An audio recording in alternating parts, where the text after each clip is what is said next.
जय श्री कृष्ण दोस्तों, राधे राधे। मैं अरुण सिमवाल और स्वागत करता हूं आपको अपने YouTube चैनल अरुण साहित्य अकेडमी में।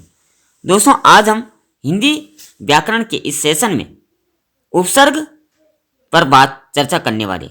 संस्कृत के संपूर्ण उपसर्ग हम आपको बताने वाले हैं और इसके बाद हिंदी और उर्दू और अंग्रेजी के यानी सभी उपसर्गों पर हम विशेष चर्चा करने वाले, क्योंकि उपसर्ग जो है वो अमूमन हर प्रतियोगी परीक्षाओं में पूछे जाते हैं, जो हमारे कॉम्पिटिटिव एग्जाम को पास कराने में, उसको सफल कराने में कहीं ना कहीं इसका अहम योगदान होता है। चलिए उपसर्ग की परिभाषा जान लेते हैं। इससे पहले अगर आप हमारे चैनल पर नए हैं, चैनल को सब्सक्राइब जरूर कीजिए, बेल आइकन प्रेस कीजिए और कमेंट में जय श्री कृष्णा अवश्य लिखें, ताकि हमारा हौसला यूं ही बरकरार रहे।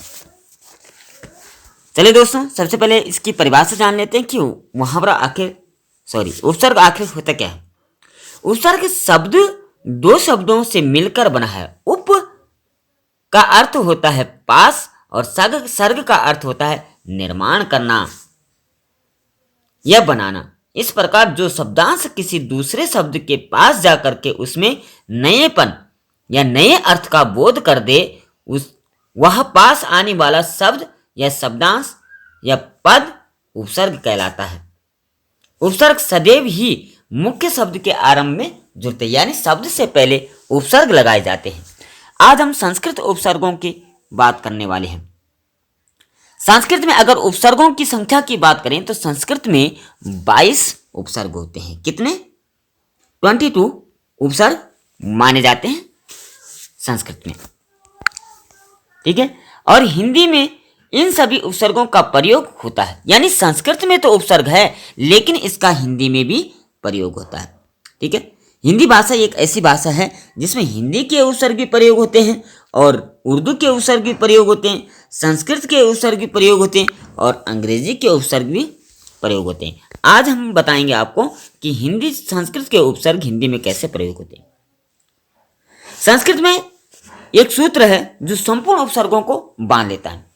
उपसर्ग क्या? पर, परा, अप, सम, अनु, औ, निस, निर, दुस, दिर, वी, आंग, अधि, अधि, अति, सु, उत, अभि, अपि, प्रति, प्रई, उप। ये 22 उपसर्ग जो है संस्कृत में होते हैं।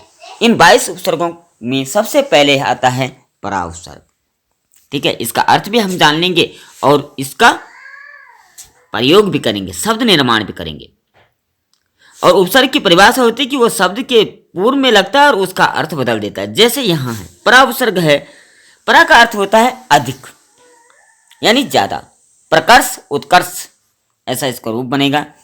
परा उपसर्ग से अगर हम शब्द जोड़ते हैं लाभ, प्रलाप, प्रताप, प्रसार, प्रचार, प्रभाव, प्रधन भाव, प्रभाव, प्रधन दानम, प्रदानम, प्रधन गति, प्रगति, प्रधन लय, प्रलय, प्रधन वीण, प्रवीण, प्रधन योग, प्रयोग, ठीक है। अर्थ बदल देता है।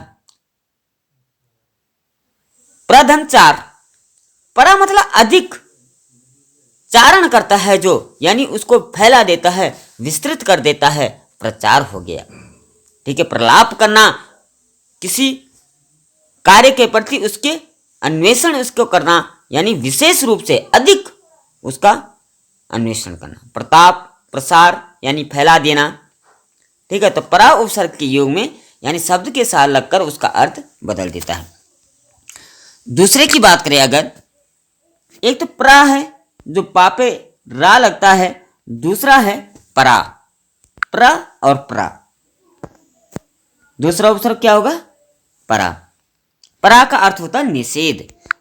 एक प्रा का अर्थ है जो पापे रा लगाओ, उसका अर्थ है अधिक, और जो परा है उसका अर्थ होता है निषेध। निषेध का मतलब वर्जित, जैसे कहते हैं ना यहां धूम्रपान करना वर्जित है, यहां आदि चीजें यानी मना जिसको कहा जाता है, विरोध करना, अत्युच्चता करना, ठीक है।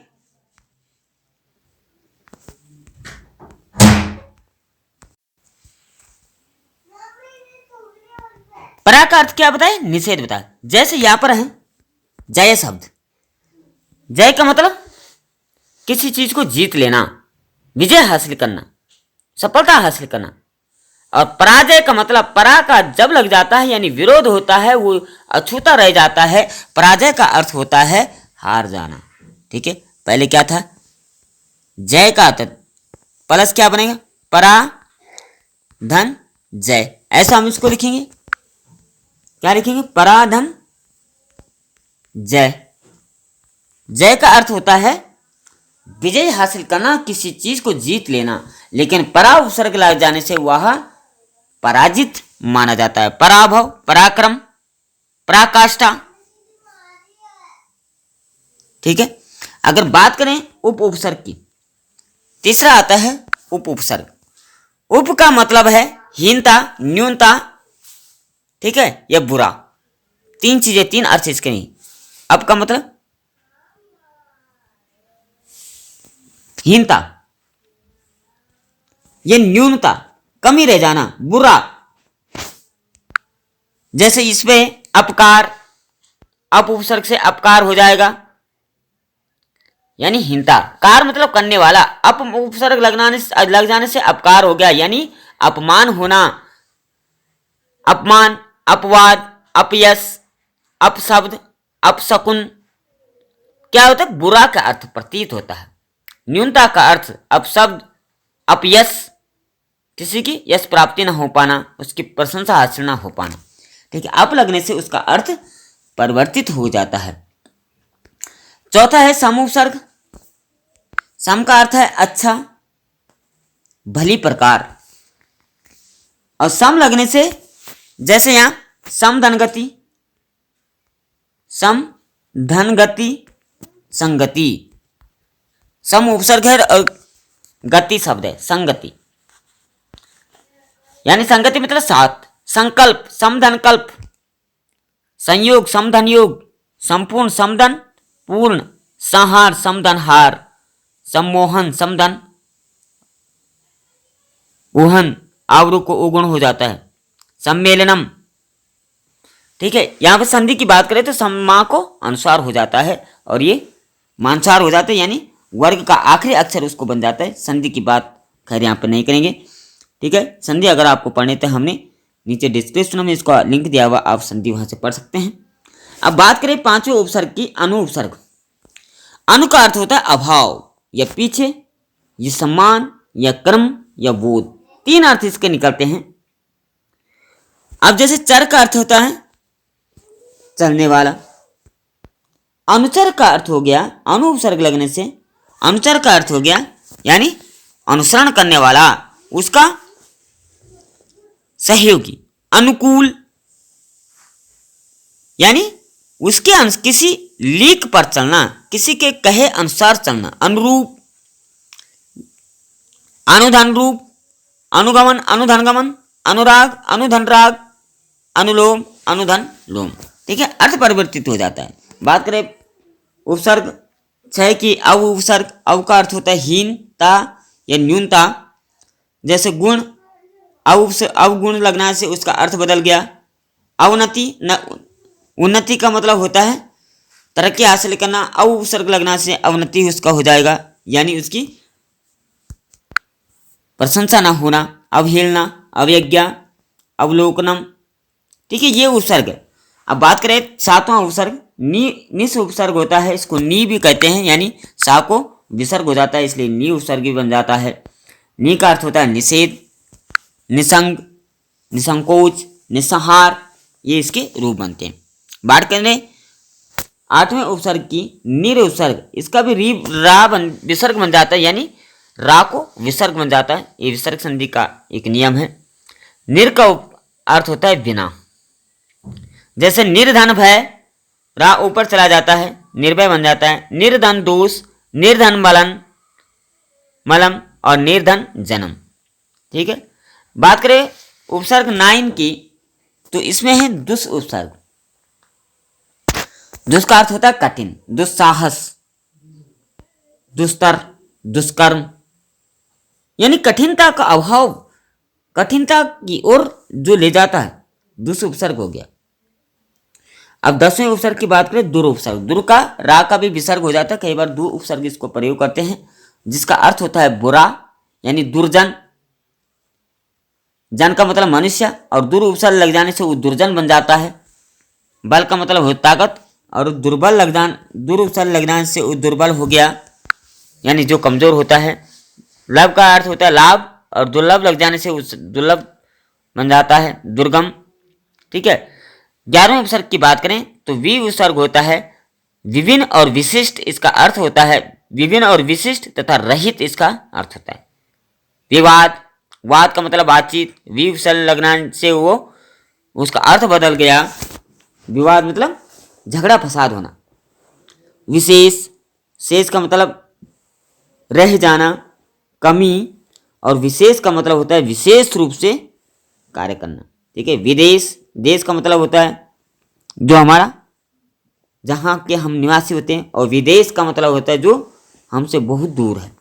विज्ञानम, विशेष रूप का ज्ञान। ठीक है। ऐसे ही उपसर्ग है। 12वां उपसर्ग आएगा आंग, इसको आ भी उसका उस उपसर्ग भी कहा जाता है, जिसका अर्थ होता है पर्यंत, तक या विरोध। ठीक है।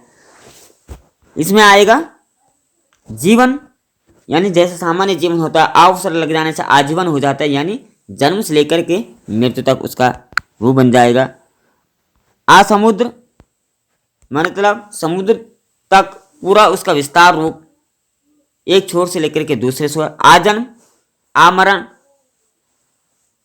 आदनम, और आयात, आगमन, आपूर्त। ठीक है। बात करें अगर 13वें उपसर्ग की, आदि उपसर्ग होता है, आदि का अर्थ होता है निषेध या निम्न, निदान, निदानम, निरोध, निरम, ये सब हिंदी में प्रयोग होते हैं। नियोग, निधि, निवारण।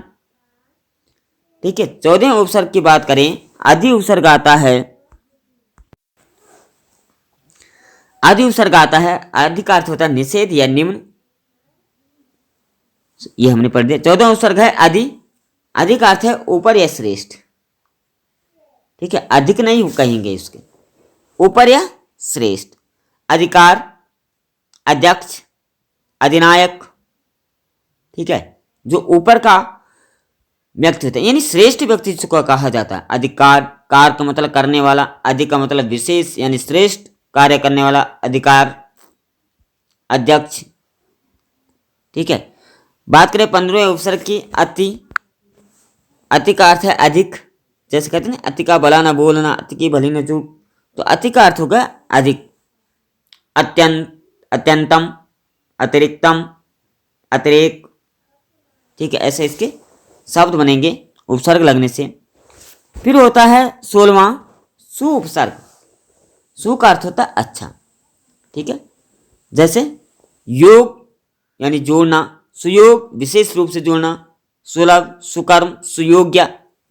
योग्य मतलब कार्य करने वाला, और सुयोग्य विशेष रूप से जो शुभ योग है। शुभ का मतलब शुभ हो गया यानी अच्छा हो गया।